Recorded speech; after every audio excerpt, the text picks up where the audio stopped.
Continuação, capacidades rudimentares. Vamos lá. Então, parei neste quadro.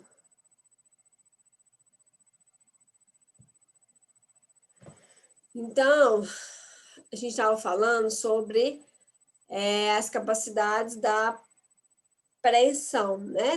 Da pegada. Da pegadura, né? Então, com que idade, por volta de que idade, a criança começa a fazer a pegadura, deixa de ser reflexa e se torna voluntária até efetivar uma ação de atividade de vida diária realmente, que seria alimentação, tá? Muito útil. Sabendo-se disso, a gente não podemos esquecer de marcos motores importantes, tá? Então, ó, de 3 a 4 meses a criança sustenta a cabeça, né? De 4 a 5 meses ela vai rolar, né? Tá? Então, quando a gente fala rolar, é a criança rolar sozinha, não é o adulto ir lá e rolar ela, não. É a criança que rola sozinha. E ela rola só pro lateral, tá? De 4 a 5 meses.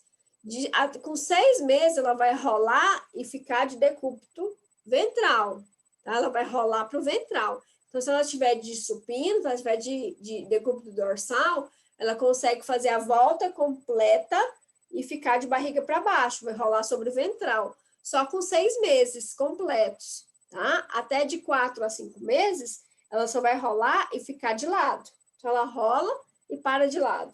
Ela rola e para de lado. Só com 6 meses, ela vai conseguir fazer o circuito completo, que é parar de barriga para baixo. Com 6 meses, ela vai sentar. Aqui tá com apoio, mas aqui ela senta sem apoio com 6 meses e tem a reação de proteção para frente, tá? Senta com apoio é 5 meses. Mas tem livros, né? Há muita divergência bibliográfica, tá? Então, sentar com apoio seria o sentar com pouco equilíbrio, tá? Com 6 meses, ela só tem reação de proteção para frente. Se ela for empurrada para trás, ela cai, ela não tem esse sentar com equilíbrio. Só com 8 meses que ela vai sentar com esse equilíbrio todo, tá? De 6 a 8 meses ela vai começar a arrastar, tá? Com 8 meses completos, ela vai começar a engatinhar. Com 9 a 11 meses, ela vai começar a puxar para ficar em pé. Então, ela pega no objeto e consegue se puxar para ficar de pé, tá? De 10 a 11 meses, ela pode conseguir andar com apoio. Então, ela vai andar segurando nas paredes, ela vai andar segurando nos objetos. E de 12 até 15 meses, ela tende a andar sem apoio, tá? Então, esses marcos, eles têm que estar claros para a gente, tá? A gente tem que ter a noção que com 6 meses ela vai começar a sentar, com 8 ela vai engatinhar, tá? Para a gente saber mais ou menos os parâmetros para se existe ou não atraso motor, de desenvolvimento psicomotor naquela criança ou não, tá? Por exemplo, se houver um atraso no rolar, tá? O estímulo que a gente vai dar muito para essa criança vai ser o rolar, tá? Então, se a gente vai ensinar ela a rolar, tá? Para quê? Para que haja um aprendizado motor. Lembra? Quando a gente fala de desenvolvimento neurológico, o cerebelo, ele é estimulado, tá? Então, quando a gente estimula a movimentação do cerebelo, ele vai aprendendo aquela movimentação. Por isso que existe o treino, lembra? Na aula do cerebelo eu citei sobre ginástica olímpica. Por isso que os atletas treinam tanto, porque isso vai gerando aprendizado, tá? O aprendizado motor vai sendo gerado. Então, a gente faz a repetição da movimentação que a criança está com dificuldade, para que ela desenvolva, tá? Quando a gente fala de capacidade motora, né? A gente tem que lembrar que começa tudo na forma reflexa, tá? Então, a primeira fase da capacidade motora é totalmente reflexa, seria o motora reflexiva. Então, os reflexos são as primeiras formas de movimento do humano. A segunda fase, a fase que a gente está, é a fase motora rudimentar, tá? Essa fase motora rudimentar, ela é caracterizada por movimentos rudimentares determinados de uma forma maturacional e caracterizam-se por ser uma sequência de aparecimento previsível, tá? Então, a gente consegue prever a estabilidade, tá? A gente consegue prever essa locomoção, tá? E essa manipulação. A terceira fase, que seria a fase motora fundamental, são habilidades motoras fundamentais da primeira infância e são consequências da fase dos movimentos rudimentares do período neonatal. Tá? Então, vamos ter uma evolução da fase rudimentar desse período inicial, do período neonatal. A fase motora especializada é um período em que as habilidades estabilizadoras, locomotoras e manipulativas fundamentais são progressivamente refinadas, tá? E aí são combinadas e elaboradas para o uso em situações crescentemente mais exigentes. Então, aqui, além da pegadura, tá? A gente vai ter uma estabilidade, a gente vai ter uma locomoção e uma manipulação de forma refinada, combinada, tá? E à medida com que a gente vai recebendo esses estímulos, a gente vai melhorando ainda mais essa estabilidade, essa locomoção e essa manipulação, certo? Então, tudo isso a gente observa que são consequências, que são progressões, tá? Minha capacidade motora, ela progride conforme vai ser estimulada. Quando a gente fala de evolução infantil, né, a gente fala que ela pode ser dividida em 3, tá? Então, a gente fala que a percepção sinestésica, o que seria essa percepção sinestésica? Seria a percepção do movimento, tá? A criança percebe corporalmente o movimento, e ele é dividido em 3. A gente tem o esquema corporal, a lateralidade e a organização no espaço. Tá? Então, a evolução infantil depende dessa percepção desse movimento, percepção sinestésica, e é dividida em 3. A criança entende sobre esquema corporal, lateralidade e organização no espaço. O que seria esse esquema corporal? Né? Pela ciência que a criança adquire sobre o seu corpo. Né? Ela vai entender sobre o seu corpo, pois esse será o ponto central da vivência na sociedade ou na tribo que ela vive, né? Onde ela está, ela precisa entender sobre o seu corpo. Relacionamento com o mundo, né? O corpo é a expressão viva da mente. Se fala muito que quando a pessoa está triste, né? O que ela fica? Né? Ela assume um esquema corporal que a outra interpreta, entendeu?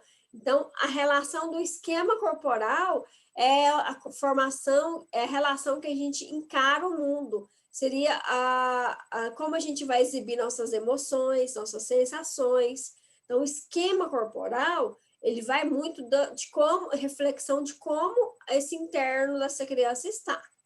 E não só crianças, tá? Seriam as pessoas, o mundo em si. A criança vai evoluir dia a dia com seus passos e com suas descobertas até que tenha seu esquema corporal construído, tá? Então, seria a expressão viva da mente. Como que a criança entende sobre o que seria o seu corpo? Como o seu corpo ocupando o mundo? Como que ela representa esse corpo, tá? Como que a gente pode pensar nisso? Então, seria a formação do eu. Eu tenho a cabeça grande, pequena, meus membros superiores são extensos, meus membros inferiores são finos ou são grossos? São largos, tá? Então, é esquema, é como a criança interpreta o seu próprio corpo, como que ela faz esse esquema corporal. Tem algumas doenças neurológicas que a criança ou o adulto, ele deixa de ter esquema corporal. Por exemplo, se a gente for pensar no hemiplégico, o hemiplégico pode ter sofrido um AVC, ou o hemiplégico pode ter sofrido uma lesão cerebral, e aí ele vai ter uma dominância só do M-corpo. Ele vai ter força, ou ele vai ter um domínio só de um M-corpo, seria o mesmo braço e a mesma perna. Quando ele vai se desenhar, ele desenha uma pessoa pela metade, que seria ele. Então, ele desenha só metade da cabeça, ele desenha só metade do braço, só de um dos braços, ele desenha só uma das pernas, tá? Então, o esquema, por isso que a gente fala que o esquema corporal, ele vai representar como que o eu interior vai se ver perante o mundo, tá? Vai ser a representação psicológica, linguística e nas suas relações inseparáveis com potencial de alfabetização. É um processo perceptivo polissensorial, complexo, tá? Como também integra e retém a síntese das atitudes afetivas vividas ou experimentadas. Muitas crianças, quando vão desenhar, geralmente esse esquema corporal, ele é expresso por meio dos desenhos. Muitas crianças, quando vão fazer seu esquema corporal, o psicopedagogo ou o psicólogo, ele pode interpretar, ele pode até descobrir um abuso sexual através do esquema corporal que a criança vai se definir, tá? Então, é a relação da formação do eu, da personalidade, como que a criança se vê, tá? O que é o corpo, tá? Então, esse esquema corporal, ele está muito ligado com a representação psicológica, certo? Então, por exemplo, como que eu posso estimular esse esquema corporal? Como que eu posso investigar? Como que eu posso pedir para a criança trabalhar o seu próprio esquema corporal? Através de jogos, através de desenhos, tá? Então, através de canções, né? Lembra aquela música? Cabeça, ombro, joelho e pé? É o esquema corporal que a gente pode trabalhar naquela criança, tá? Formação de cabeça, tronco e membros, tá? Quebra-cabeças, desenhos, né? A criança se desenhar, a criança desenhar seu próprio corpo, a criança desenhar o corpo, tá? Então, tudo isso a gente pode interpretar, a gente pode estimular o esquema corporal dessa criança. Ela pode começar a entender, tá? E aí, essas várias representações vão aflorar o que o psicológico da criança está querendo nos repassar, o que o interno dela está querendo nos dizer. Lateralidade, complexo, né, gente? Mas calma, é assim mesmo, e depende de nós. Nós também precisamos desse esquema corporal, né? O trabalhar do esquema corporal, tudo isso vai refletir também no aprendizado motor, tá? Lateralidade. Então, a lateralidade é o segundo ponto importante da percepção sinestésica, pois é quando o indivíduo começa a diferenciar seu lado direito e esquerdo, tendo assim uma maior noção onde ele se encontra, tá? Após isso, vai surgir a organização do espaço, na qual o indivíduo tem noção do espaço, e termina com o processo de percepção sinestésica. Então, a lateralidade, o indivíduo ser destro, ser canhoto, o indivíduo compreender onde é a direita, onde é a esquerda, vai ser representado geralmente por um fator hereditário, a dominância dele é um fator hereditário. Então, por exemplo, eu sei que quem é destro, o lado dominante é o lado esquerdo. Eu sei quem é canhoto, o lado dominante é o lado direito, porque é o cruzamento dos domínios, tá?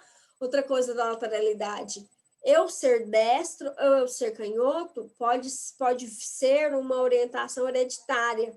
Eu pego isso dos meus antepassados, eu herdo isso dos meus pais. Mas também não quer dizer que eu vá ser, eu posso estimular os dois lados. Eu tenho dominância esquerda, mas se eu for estimulado, eu posso ter duas dominâncias, tá? Sempre uma dominância vai ser, eu vou ter mais facilidade com a outra, mas se eu for estimulado, então, por exemplo, eu amarro o lado, por exemplo, a criança é canhota. Antigamente era feio ser canhoto, era ser considerado ser anormal, era feio. Se amarrava-se o lado esquerdo, a criança começava a escrever com a mão direita pelo estímulo. Tá? Então, se bloqueia o lado dominante para que o outro venha aflorar. Tá? Então, a gente pode estimular essa lateralidade, certo? E eu trabalhar esse direito e esquerdo é uma orientação espacial, é a criança saber se locomover, é a criança se achar no espaço, é a criança entender seu lugar no mundo, tá? Também é importante. E terminando com a organização espacial, o que a gente encontra? Que ela está relacionada ao espaço que os movimentos do corpo podem percorrer e ocupar, né? Então, é o deslocamento do corpo respeitando os espaços naturais. Então, por exemplo, se eu for passar nesse portal, eu sei que eu não posso esbarrar no portal, eu tenho que passar no centro do portal, tá? Isso vai decorrer de organização funcional da lateralidade e da noção corporal. Então, a organização espacial depende do meu esquema corporal, da minha noção corporal e da minha lateralidade, certo? Esse fator vai emergir da motricidade, da relação com os objetivos localizados no espaço, tá? Da posição relativa que vai ocupar o corpo, enfim, das múltiplas relações integradas da tonicidade, do equilíbrio, da lateralidade e do esquema corporal. Então, vamos lembrar, a minha organização espacial vai depender do meu esquema corporal, que é a minha noção corporal e da minha lateralidade. Isso pode ser estimulado, tá?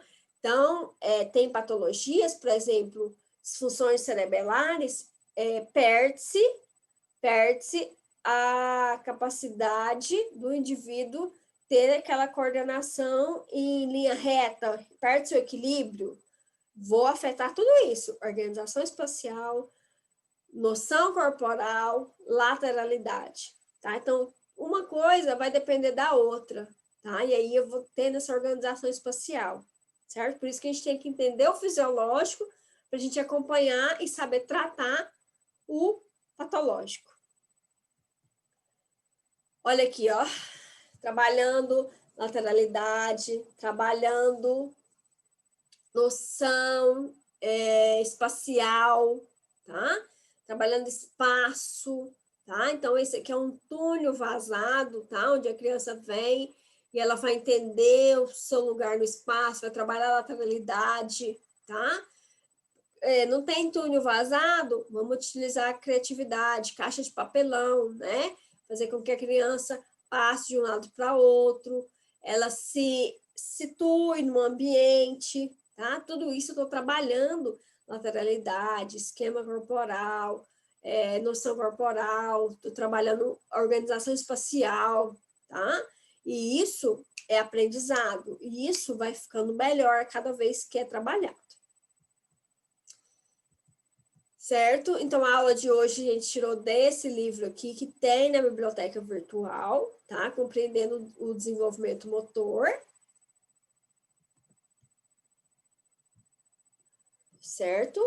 Professora, você terminou a chamada? Não, falou meu nome. Vou terminar agora, Pedro. Parei no Micael, que não está aqui.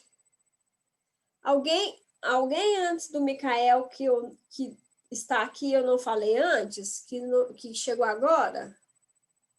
Eu vou continuar. Se alguém estiver aí, eu apareci. Ana Vitória. Ana Vitória, realmente eu tinha dado falta. Deixa eu ver. Ana Vitória, aqui. Ana Vitória está. Quem apareceu também? A Ingrid. Uhum. A Ingrid estava. Eu pus seu nome. Isso. Então, vamos lá. Continuando a chamada. Micael não. Micaela Rodrigues. Milena. Milena não. Milena Maria. Milena Silva ou Milena Maria? Não. Natália. Natália tá desde o início, né, Natália? Presente.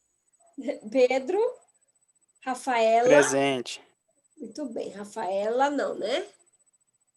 Rafaela hoje não. Sara. Sarovi, Presente. muito bem.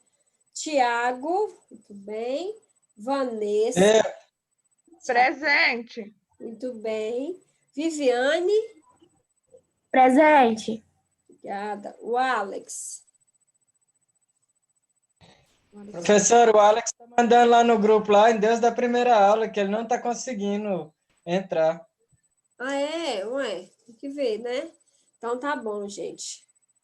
É alguma dúvida da aula de hoje? Uma coisa interessante que vocês tenham já vivido? Não?